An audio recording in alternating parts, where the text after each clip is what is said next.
Hello friends, rankers पाठशाला YouTube channel पर आप सभी का हार्दिक स्वागत है। तो जीव विज्ञान पीवाईक्यू की सीरीज़ के अंतर्गत लास्ट के वीडियो में हम लोग ने विटामिन्स और पोषण तक जो है संबंधित जितने प्रश्न पूछे गए हैं उन सभी प्रश्नों को हल किया था। इसी सीरीज़ को आगे बढ़ाते हुए आज एक नए टॉपिक की तरफ बढ़ेंगे हम लोग, श्वसन तंत्र से संबंधित प्रश्नों को हल करेंगे। साथ ही इसके बाद के जितने टॉपिक्स हैं उन सभी टॉपिक्स के प्रश्नों को आज हम लोग इस वीडियो के अंतर्गत हल करेंगे। तो ये आज हम लोग का जीव विज्ञान से संबंधित जो जितने भी पीवाईक्यू प्रश्न पूछे गए हैं आयोग द्वारा उन सभी प्रश्नों को आज हल करा दिया जाएगा। इसी के साथ हमारा जीव विज्ञान खंड पूर्ण हो जाएगा और हम लोग इसके अगले की क्लास में किसी नए विषय की तरफ बढ़ेंगे। तो आइए स्टार्ट करते हैं। आज का टॉपिक श्वसन तंत्र। इससे संबंधित जो पहला प्रश्न पूछा गया है कथन और कारण से संबंधित है। कथन में कहा गया है कि स्तनियों में श्वसन के लिए हीमोग्लोबिन व हीमोसाइनिन आवश्यक है। और कारण में कहा गया है श्वसीय रंजक शरीर की कोशिकाओं व ऊतकों में ऑक्सीजन पहुंचाने में सहायक होते हैं। तो इसमें कथन सही है और कारण गलत है। क्योंकि स्तनियों में श्वसन के लिए हीमोग्लोबिन आवश्यक होता है लेकिन हीमोसाइनिन आवश्यक नहीं होता है। तो इस प्रकार इसका सही उत्तर क्या हो जाएगा? Option D. ए गलत है परंतु आर सही है। इस प्रश्न की व्याख्या की तरफ अगर बढ़ें तो हीमोग्लोबिन जो है स्तनियों के रुधिर में पाया जाने वाला एक श्वसीय रंजक है जिसमें आयरन उपस्थित होता है, जबकि हीमोसाइनिन स्तनियों के रुधिर में नहीं पाया जाता है। यह कुछ अकशेरुकी जीवों में पाया जाता है तथा इसमें कॉपर उपस्थित होता है। श्वसन की क्रिया में श्वसीय रंजक शरीर की कोशिकाओं व ऊतकों में ऑक्सीजन पहुंचाने में सहायक होते हैं। अगला प्रश्न है, जब रक्त में ऑक्सीजन की सांद्रता में कमी आती है तो श्वास की गति क्या हो जाती है? तो जब रक्त में ऑक्सीजन की सांद्रता में कमी आती है तो ऑक्सीजन की गति बढ़ जाती है। रक्त में ऑक्सीजन की सांद्रता में कमी आने से श्वास की गति में क्रमशः बढ़ोतरी होती है। समुद्र सतह से ज्यों-ज्यों ऊपर चलते जाते हैं वायुमंडल की वायु का संयोजन अर्थात इसमें विभिन्न गैसों की प्रतिशत मात्राएं तो वही रहती हैं किंतु वायु का घनत्व कम होता जाता है। अतः पहाड़ियों पर शरीर में ऑक्सीजन की कमी अर्थात हाइपोक्सिया के कारण हमारे सांसें फूल जाती हैं अर्थात श्वास दर बढ़ती जाती है। अगला प्रश्न है, निम्नलिखित में से कौन सा जैव रूपांतरण मानव शरीर को अधिकतम ऊर्जा प्रदान करता है? तो एटीपी से एडीपी। एटीपी अर्थात एडिनोसिन ट्राइफॉस्फेट से कन्वर्जन होकर किस में कन्वर्ट होता है? एडीपी में, एडिनोसिन डाइफॉस्फेट। प्रश्न की व्याख्या पे बढ़ते हैं। तो मानव शरीर द्वारा विभिन्न कार्यों को करने के लिए आवश्यक ऊर्जा रासायनिक यौगिक एडिनोसिन ट्राइफॉस्फेट अर्थात एटीपी के विघटन से प्राप्त होती है। एटीपी के जल अपघटन के फलस्वरूप एटीपी का निर्माण एडिनोसिन डाइफॉस्फेट किस में हो जाता है? एटीपी का विघटन होके एडीपी में अर्थात एडिनोसिन डाइफॉस्फेट तथा अकार्बनिक फॉस्फेट में हो जाता है। इस प्रक्रिया में ऊर्जा मुक्त होती है और जो शरीर के ऊतकों जैसे मांसपेशियों द्वारा प्रयोग की जा सकती हैं। अगला प्रश्न है, श्वसन में ऊर्जा उत्पादित होती है। तो श्वसन में ऊर्जा उत्पादित किसके द्वारा होती है? अभी हम लोग ने देखा एटीपी से विघटन होके एडीपी में अर्थात एटीपी के रूप में। कोशिकाओं में ऊर्जा उत्पादन के लिए ऑक्सीकर विघटन अर्थात ऑक्सीडेटिव रिडक्शन से संबंधित अर्थात अपचायी अभिक्रियाओं को सम्मिलित रूप से कोशिकीय श्वसन कहते हैं। इस क्रिया के फलस्वरूप ऊर्जा एटीपी के रूप में उत्पादित होती है। अगला प्रश्न है, फेफड़ों में गैसीय विनिमय का स्थल है। तो फेफड़ों में गैसीय विनिमय का स्थल एल्वियोलाई है। गैसीय विनिमय के दौरान ऑक्सीजन फेफड़ों में रक्त नली में चली जाती है। उसी समय कार्बन डाइऑक्साइड रक्त में फेफड़ों तक पहुंच जाती है। यह प्रक्रिया फेफड़ों में उपस्थित एल्वियोलाई एवं सूक्ष्म रक्त वाहिकाओं के नेटवर्क के बीच संपर्क होती है। अगला टॉपिक है परिसंचरण तंत्र। परिसंचरण तंत्र से संबंधित प्रश्नों के अंतर्गत जो पहला प्रश्न पूछा गया है वह है कि हृदय कब विश्राम करता है। तो हृदय कब विश्राम करता है? कभी नहीं, निद्रावस्था में, आराम की स्थिति में। तो हृदय दो धड़कनों के बीच विश्राम करता है, जो विकल्प में दिया नहीं गया है, इसलिए इसका सही विकल्प क्या हो जाएगा? उपर्युक्त में से कोई नहीं। वयस्क मनुष्य में हृदय सामान्यतः 72 से 75 बार प्रति मिनट धड़कता है। हृदय दो धड़कनों के बीच आराम करता है। दो संकुचनों के बीच का काल विश्राम अथवा शिथिलन काल कहलाता है। अगला प्रश्न है हीमोग्लोबिन के संबंध में निम्नलिखित में से कौन सा कथन सही नहीं है। अब इन चार कथनों में बताना है कौन सा एक कथन हीमोग्लोबिन के संबंध में सही नहीं है। पहला कथन है यह लाल रंग का होता है। दूसरा है यह फेफड़ों से ऑक्सीजन तक ऑक्सीजन वहन करता है। तीसरा कथन है यह कुछ अम्लीय होता है। और चौथा कथन है यह ऊतकों से फेफड़ों तक कार्बन डाइऑक्साइड को पहुंचाता है। ये चार कथनों में तीसरा कथन यह अम्लीय होता है यह सही नहीं है, अन्य तीन सही हैं। तो इसका सही क्या हो जाएगा? असत्य पूछा था, अर्थात कौन सा सही नहीं है? तो यह अम्लीय नहीं होता है बल्कि क्षारीय होता है। हीमोग्लोबिन का पीएच नहीं मापा जा सकता है क्योंकि यह प्रोटीन है। पीएच तरल पदार्थ का गुण है, न कि किसी अणु का। मानव रक्त का पीएच 7.4 होता है। चूँकि हीमोग्लोबिन इसी रक्त में पाया जाता है अतः इसका माध्यम रक्त के समान क्षारीय होगा। तो अर्थात ये हीमोग्लोबिन जो है अम्लीय न होकर क्षारीय है, अतः विकल्प सी इसका सही उत्तर नहीं है। अगला प्रश्न है निम्नलिखित में से किस प्राकृतिक पदार्थ में लौह विद्यमान होता है। जो चार विकल्प दिए गए हैं उसमें क्लोरोफिल, कोलेजन, केरोटीन और मायोग्लोबुलिन का नाम दिया गया है। तो मायोग्लोबुलिन में जो है लौह विद्यमान होता है।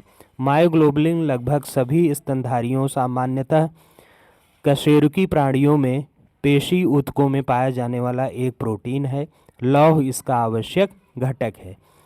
चौथा प्रश्न है पेसमेकर निम्न में से किस नाम से जाना जाता है। तो पेसमेकर को एसे नोड के नाम से जाना जाता है। एसे नोड या सिनोएट्रियल नोड कोशिकाओं का एक समूह है जो हृदय के दाहिनी आलिंद में उपस्थित होता है। यह हृदय गति को नियंत्रित करने में प्रमुख भूमिका निभाता है तथा यह हृदय का प्राकृतिक पेसमेकर है। अगला प्रश्न है मानव कलाई में नाड़ी स्पंदन करती है। तो मानव कलाई में नाड़ी स्पंदन हृदय के बराबर करती है।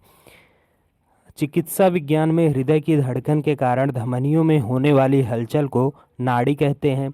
सामान्यतः नाड़ी स्पंदन की दर हृदय के धड़कन के दर की बराबर होती है। अगला प्रश्न है वह एकमात्र सिरा जो ऑक्सीजन युक्त रक्त वहन करती है कहलाती है। तो एकमात्र सिरा जो ऑक्सीजन युक्त रक्त का वहन करती है उसको पल्मोनरी शिला के नाम से जाना जाता है। हृदय में 4 कक्ष होते हैं जिसमें रक्त प्रवाहित होता है। रक्त दाहिने आलिंद अर्थात राइट एट्रियम में प्रवेश करता है और दाहिने निलय अर्थात राइट वेंट्रिकल से होकर गुजरता है। दाहिना निलय रक्त को फेफड़ों में पंप करता है जहां यह ऑक्सीजन युक्त हो जाता है। ऑक्सीजन युक्त रक्त पल्मोनरी शिराओं द्वारा हृदय में वापस लाया जाता है जहां यह बाएं आलिंद अर्थात लेफ्ट एट्रियम में प्रवेश करता है। बाएं आलिंद से रक्त बाएं निलय अर्थात लेफ्ट वेंट्रिकल में प्रवाहित होता है। तो इस प्रकार इसका सही उत्तर क्या है? पल्मोनरी शिरा। यहाँ पल्मोनरी शिरा एक ऐसी शिरा है जो ऑक्सीजन युक्त रक्त का वहन करती है। अगला प्रश्न है रक्त में लाल रंग किस निम्नलिखित में से किस कारण होता है। क्योंकि इसमें हीमोग्लोबिन उपस्थित होता है इसलिए इसका रंग लाल होता है। रक्त में लाल रंग ऑक्सी हीमोग्लोबिन युक्त रुधिर कर्णिकाओं अर्थात आरबीसीज के कारण होता है। 8वां प्रश्न है मनुष्य का औसतम रक्तचाप होता है। तो मनुष्य का औसतम रक्तचाप 120/80 होता है अर्थात अधिकतम 120 और न्यूनतम 80 इनके बीच में जो है रक्तचाप होना चाहिए। मनुष्य का औसत रक्तचाप 120/80 होता है। धमनियों में रक्तदाब की दो अवस्थाएं होती हैं। पहले दो प्रकुंचन दाब अर्थात सिस्टोलिक प्रेशर तथा दूसरे को प्रसारण दाब अर्थात डायस्टोलिक प्रेशर कहते हैं। सामान्य तौर पर प्रकुंचन दाब 120 मिली एचजी तथा प्रसारण दाब 80 मिली एचजी होता है। रक्तदाब को डॉक्टर स्फेग्नोमैनोमीटर द्वारा मापता है। तो रक्तचाप को अर्थात ब्लड प्रेशर को किससे मापा जाता है, जिससे डॉक्टर नापते हैं, उसको क्या कहा जाता है, स्फेग्नोमैग्नोमीटर। अगला प्रश्न है, एक मनुष्य दुर्घटनाग्रस्त हो जाता है और उसे रक्तदान की आवश्यकता होती है, किंतु उसके रक्त समूह का परीक्षण करने का समय नहीं है। निम्नलिखित में से कौन सा रक्त समूह उसे दिया जा सकता है? O positive, O negative, A B positive, A B negative. तो इसमें अगर उस व्यक्ति का रक्त समूह पता नहीं है, जिसका एक्सीडेंट हो गया है, तो उसको ओ निगेटिव रक्त दिया जा सकता है। क्यों, आइए व्याख्या में पढ़ते हैं। 1900 ईस्वी में लॉर्ड कार्ल लैंडस्टीनर ने 4 रक्त समूहों ए बी तथा ओ की खोज की थी। बाद में रिसर्च बंदर में एक अलग फैक्टर ढूंढा गया जिसे RH फैक्टर का नाम दिया गया। जहां रक्त समूह ए में एंटीजन ए पाया जाता है, वहीं रक्त समूह बी में एंटीजन बी उपस्थित होता है, जबकि ए बी समूह में ए और बी एंटीजन दोनों पाया जाता है तथा ओ में कोई एंटीजन नहीं पाया जाता है। किसी खास रक्त समूह को जब विपरीत रक्त समूह से मिलाया जाता है तो रक्त थक्के के रूप में जमने लगता है, जिससे रक्त स्पंदन अर्थात ब्लड क्लोटिंग कहते हैं। चूँकि ओ निगेटिव समूह के रक्त में न तो कोई एंटीजन उपस्थित होता है न ही RH फैक्टर, अतः इस रक्त समूह का रक्त किसी व्यक्ति को देने पर कोई स्पंदन नहीं होता। इसलिए अगर किसी व्यक्ति को मान लीजिए दुर्घटना हो गई और उसका ब्लड समूह नहीं पता है, तो अगर जाएंगे जहां ब्लड सेंटर पे, वहां अगर ओ निगेटिव अगर ब्लड उपस्थित है या अवेलेबल है, तो वहां से लेकर उसको हम लोग दे सकते हैं, क्योंकि इसमें ना तो RH फैक्टर होता है ना तो एंटीजन होता है, जिससे ब्लड क्लॉटिंग की समस्या नहीं होती। 10वां प्रश्न है, किसी व्यक्ति का रक्तचाप 140 mmHg है, तो इस उल्लेख में Hg से तात्पर्य है। Hg क्या है? इसमें मरकरी है। मनुष्य का रक्तचाप लगभग कितना होता है? 120/80। जब कोई डॉक्टर हमारा रक्तचाप नापता है तो यह वायुमंडलीय दाब के सापेक्ष होता है। यदि किसी व्यक्ति का रक्तचाप 140 mmHg है तो उसमें Hg से तात्पर्य रासायनिक तत्व मरकरी अर्थात पारे से होता है। अगला टॉपिक है उत्सर्जन तंत्र।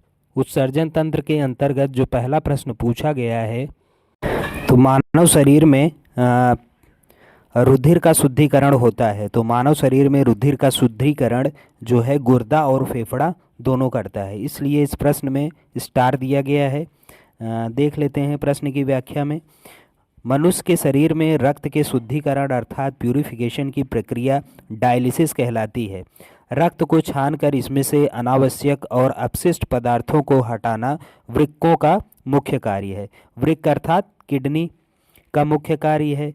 रुधिर परिसंचरण तंत्र का एक मुख्य आधार है, जिसका मुख्य कार्य शरीर के प्रमुख अंगों तक ऑक्सीजन की आपूर्ति करना है। हृदय का दायां भाग पूरे शरीर से अशुद्ध रुधिर एकत्रित करके इसे फेफड़ों में भेजता है तथा बायां फेफड़ा फेफड़ों से शुद्ध रुधिर पाकर इसे पूरे शरीर में पंप करता है। अतः स्पष्ट है कि फेफड़ा भी रुधिर का शुद्धिकरण अर्थात प्यूरिफिकेशन करता है। इस प्रकार इस प्रश्न के 2 विकल्प सही हैं, अर्थात रक्त का शुद्धिकरण किसके किसके द्वारा होता है? किडनी के द्वारा और लंग्स के द्वारा। अगला प्रश्न है, जब वृक्क कार्य करना बंद कर देता है तो क्या होगा? रक्त में नाइट्रोजनित अपशिष्ट पदार्थ का संचय होने लगता है। अगर दोनों किडनियां फेल हो जाती हैं तो रक्त में क्या हो जाएगा? नाइट्रोजिनस वेस्ट की मात्रा बढ़ जाएगी। शरीर में उपापचय मेटाबॉलिज्म के दौरान नाइट्रोजन युक्त अपशिष्ट पदार्थ बनते हैं जो शरीर के लिए हानिकारक होते हैं। इन्हें नाइट्रोजनित अपशिष्ट पदार्थ कहते हैं, जैसे अमोनिया, यूरिया, यूरिक एसिड इत्यादि। वृक्क अर्थात किडनी अति सूक्ष्म निस्पंदन क्रिया द्वारा इन्हें रुधिर से अलग कर मूत्र के रूप में बाहर निकालने में सहायक होते हैं। अगला प्रश्न है, शरीर की सतह से स्वेदन अर्थात पसीना बहना द्वारा जल की हानि निर्भर करती है। किस पर निर्भर करती है? तापमान, वातावरण के ताप पर और वातावरण की नमी पर, दोनों पर निर्भर होता है कि पसीने जो मानव शरीर से पसीना निकलता है, इसके लिए ये दोनों कारण जिम्मेदार हैं। शरीर की सतह से पसीना बहना अर्थात पसीने का निकलना मुख्य रूप से शरीर के तापमान को नियंत्रित करने के लिए होता है। यह प्रक्रिया जलवायु और शरीर की स्थिति पर निर्भर करती है। अगला प्रश्न है, अल्कोहल के निराविशन अर्थात डिटॉक्सिफिकेशन के लिए निम्नलिखित मानव अंगों में से कौन उत्तरदायी है? तो अल्कोहल के निराविशन अर्थात डिटॉक्सिफिकेशन के लिए यकृत अर्थात लीवर महत्वपूर्ण अंग है। यकृत अल्कोहल के निराविशन के लिए उत्तरदायी है। यकृत जटिल रासायनिक अभिक्रियाओं के माध्यम से हानिकारक तत्वों का निराविशन करता है। अगला प्रश्न है, एक स्वस्थ मनुष्य एक दिन में निम्नलिखित मात्रा में पेशाब करता है। तो अगर कोई मनुष्य स्वस्थ है तो एक दिन में 1.5 लीटर तक पेशाब करता है।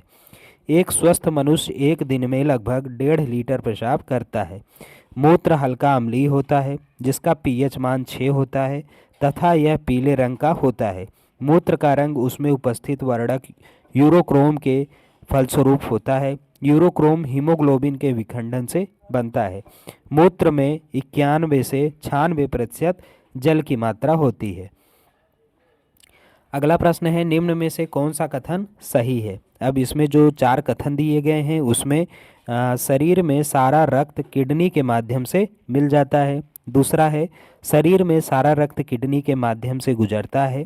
चौथा कथन है तीसरा, शरीर में सारा रक्त किडनी के माध्यम से शुद्ध होता है। और चौथा कथन है, शरीर में सारा रक्त किडनी के माध्यम से बनता है। तो इसमें सी विकल्प जो है, शरीर में सारा रक्त किडनी के माध्यम से शुद्ध होता है, यह सही है।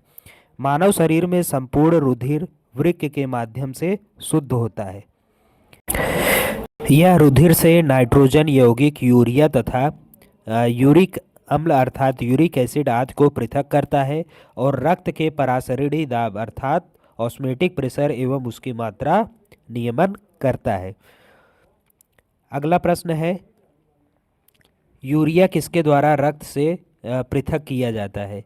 तो यूरिया किसके द्वारा रक्त से पृथक किया जाता है? गुर्दा अर्थात किडनी के द्वारा।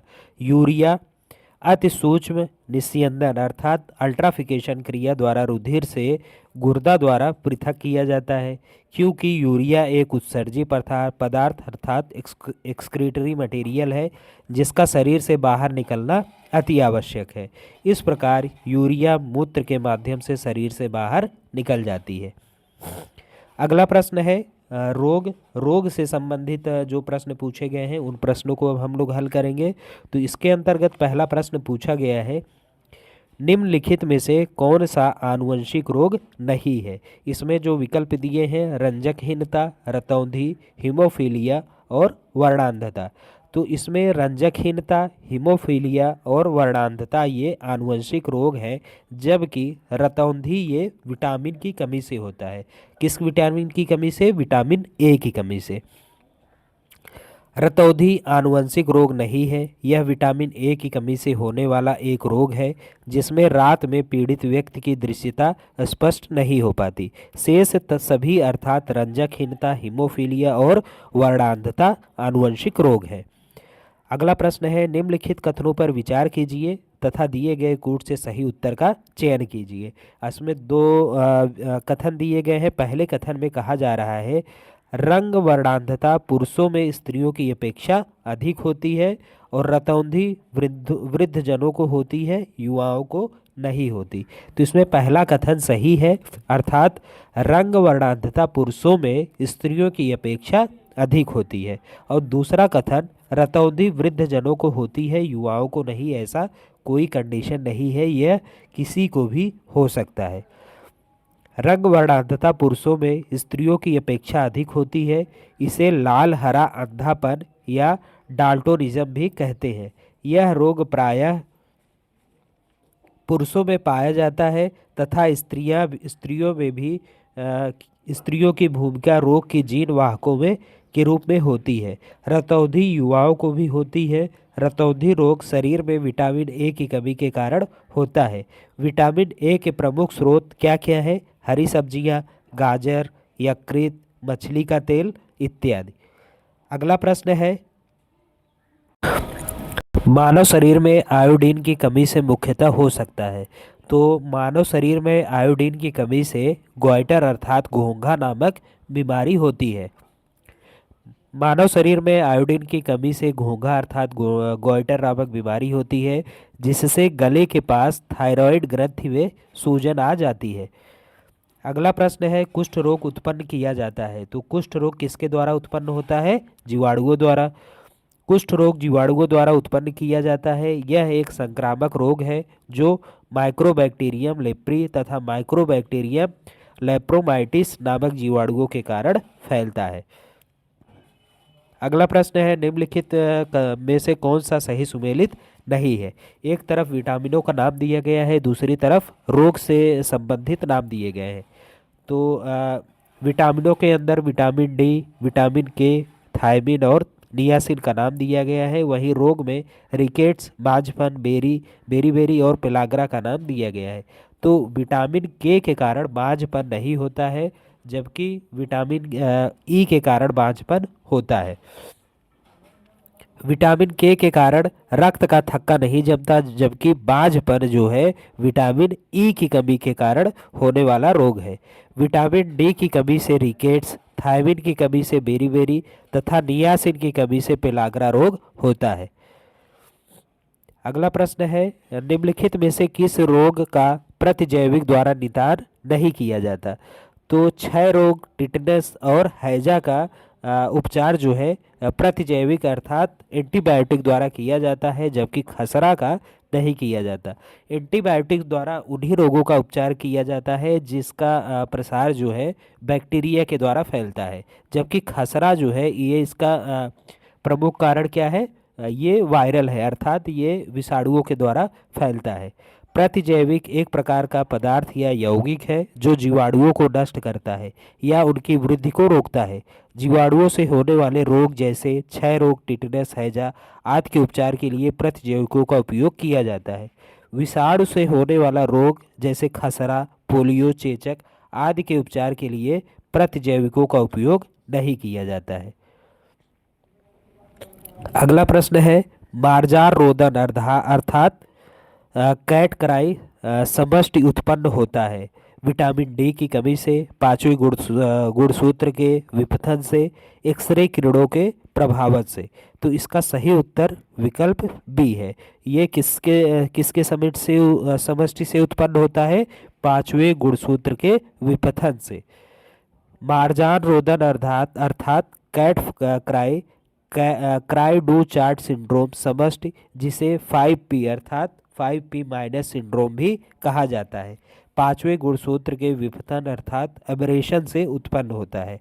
यह एक प्रकार का दुर्लभ आनुवंशिक विकार है जिससे अनुमानतः 20,000 से 50,000 नवजात शिशुओं में से कोई एक प्रभावित होता है।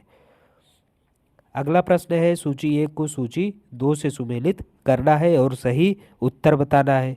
तो आइए देखते हैं। सूची 1 में मलेरिया, कालाजार, डेंगू और एन्सेफेलाइटिस का नाम दिया गया है, और वहीं सूची 2 में क्यूलेक्स, एनाफिलीज, सैंड फ्लाई और चीता मच्छर का नाम दिया गया है। अगर इसको हम लोग सही से सुमेलन करें तो मलेरिया रोग जो है वो किसके कारण होता है? मलेरिया रोग प्लाज्मोडियम नामक प्रोटोजोआ परजीवी द्वारा होता है, जिसकी वाहक मादा एनोफिलीज मच्छर है। कालाजार रोग लिशमैनिया नामक प्रोटोजोआ परजीवी द्वारा होता है, जिसकी वाहक बालू मक्खी अर्थात सैंड फ्लाई है। डेंगू रोग हड्डी तोड़ ज्वर भी कहते हैं। यह एक प्रकार के विषाणु से संक्रमण से होता है जिसे एडीज एजिप्टी अर्थात एडीज एजिप्टी के साथ ही साथ एडीज एल्बोपिक्टस व क्यूलेक्स फिटिगेंस नामक मच्छर फैलाते हैं। एडीज एल्बोपिक्टस को चीता मच्छर या टाइगर मच्छर के नाम से जाना जाता है। जापानी इंसेफ्लाइटिस एक विषाणु जनित रोग है जिसका वाहक क्यूलेक्स प्रजाति के मच्छर होते हैं। प्रकाश होते हैं। अब अगला प्रश्न जो है, क्लोरोफिल एवं हीमोग्लोबिन में उपस्थित धातुएं क्रमशः है। तो क्लोरोफिल और हीमोग्लोबिन में जो धातु उपस्थित होता है वह मैग्नीशियम तथा आयरन है।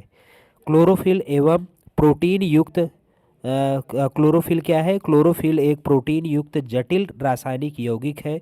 यह वर्णक पत्तों में के हरे रंग का कारण है।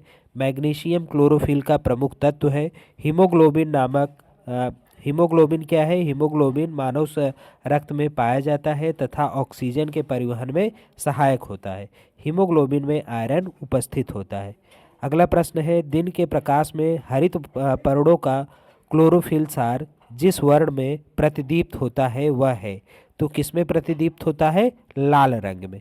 दिन के प्रकाश में हरित पर्ण के क्लोरोफिल सार द्वारा अवशोषित कुल प्रकाश का एक छोटा भाग प्रतिदीप्त होता है।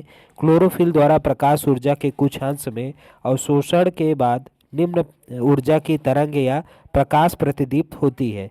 यह प्रतिदीप्त प्रकाश मुख्यतः लाल रंग में होता है, इसलिए प्रतिदीप्त की अवस्था में क्लोरोफिल लाल रंग का दिखाई देता है।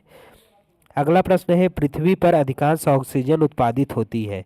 तो पृथ्वी पर अधिकांश ऑक्सीजन जो है शैवालों के द्वारा उत्पादित होती है। पृथ्वी पर कुल प्रकाश संश्लेषण का लगभग 90% भाग जलीय पौधों व शैवालों द्वारा होता है। इसमें लगभग 80 से 85% भाग समुद्र में अर्थात शैवालों द्वारा तथा शेष 5 से 10% भाग नदी तालाब आदि में होता है। हरे पौधों द्वारा प्रकाश संश्लेषण की क्रिया में कार्बन डाइऑक्साइड का अवशोषण एवं कार्बोहाइड्रेट तथा ऑक्सीजन का उत्पादन होता है। अगला प्रश्न है, कृत्रिम प्रकाश क्या है? कृत्रिम प्रकाश के बारे में बताना है। पहला विकल्प है हर्षपरित अर्थात क्लोरोफिल नष्ट करता है। हर्षपरित का संश्लेषण कर सकता है। चौथा विकल्प है प्रकाश संश्लेषण का कारण हो सकता है। और तीसरा विकल्प ये था, चौथा विकल्प है प्रकाश संश्लेषण का कारण नहीं हो सकता। तो तीसरा विकल्प जो कहा गया था कि प्रकाश संश्लेषण का कारण हो सकता है, यह सही है। तो कृत्रिम प्रकाश क्या है? यह प्रकाश संश्लेषण का कारण हो सकता है। सूर्य का प्रकाश प्रकाश संश्लेषण के लिए आवश्यक है। बल्ब आदि के तीव्र कृत्रिम प्रकाश में भी प्रकाश संश्लेषण की क्रिया होती है। अगला प्रश्न है, निम्नांकित ऊर्जा रूपांतरणों में किसके द्वारा प्रकाश संश्लेषण की क्रिया संपादित होती है? तो प्रकाश संश्लेषण की क्रिया प्रकाश से रासायनिक ऊर्जा उत्पादन करती है। प्रकाश संश्लेषण एकमात्र ऐसी जैविक प्रक्रिया है जिसमें अत्यधिक मात्रा में सूर्य के प्रकाश की ऊर्जा को रासायनिक ऊर्जा में बदला जाता है। प्रकाश संश्लेषण की क्रिया का रासायनिक समीकरण ये है। इससे जो है इसी क्रिया द्वारा प्रकाश संश्लेषण होता है और यह प्रकाश को रासायनिक ऊर्जा में परिवर्तन करती है। अगला टॉपिक है पादप पोषण। पादप पोषण से संबंधित जो पहला प्रश्न पूछा गया है वह है, निम्नलिखित में से कौन सा पोषण तत्व दलहनी फसलों में गांठ गठन के लिए आवश्यक है? तो दलहनी फसलों में गांठ गठन के लिए बोरॉन आवश्यक है। बोरॉन पौधों के लिए आवश्यक एक सूक्ष्म पोषक तत्व है। यह दलहनी फसलों की जड़ों में ग्रंथिका गठन के लिए आवश्यक होता है। अगला प्रश्न है, माइकोराइजा एक सहजीवी संबंध है। तो माइकोराइजा किसका सहसंबंध है? कवक और पौधों के मध्य। कवक तथा उच्च वर्गीय पौधों की जड़ों के मध्य परस्पर सहजीवी संबंध को माइकोराइजा कहते हैं। इसके अंतर्गत कवक पौधों को जल तथा खनिज उपलब्ध कराते हैं।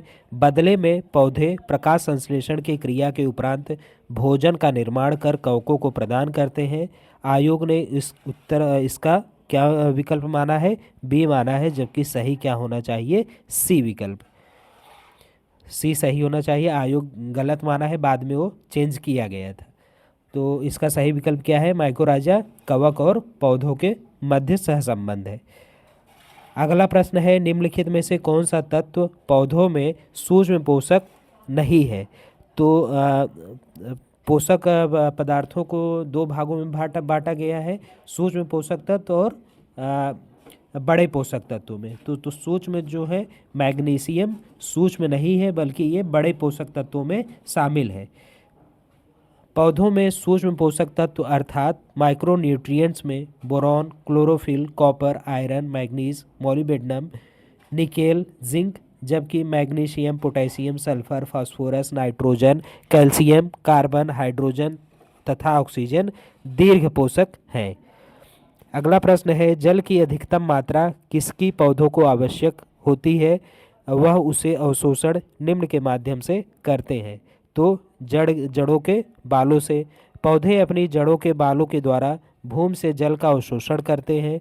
जड़ों के बाल अर्थात रूट हेयर्स एक प्रकार की पतली भित्ति वाली एक कोषीय संरचनाएं हैं जो जड़ों के बाहरी भाग एपिडर्मिस से निकली होती है।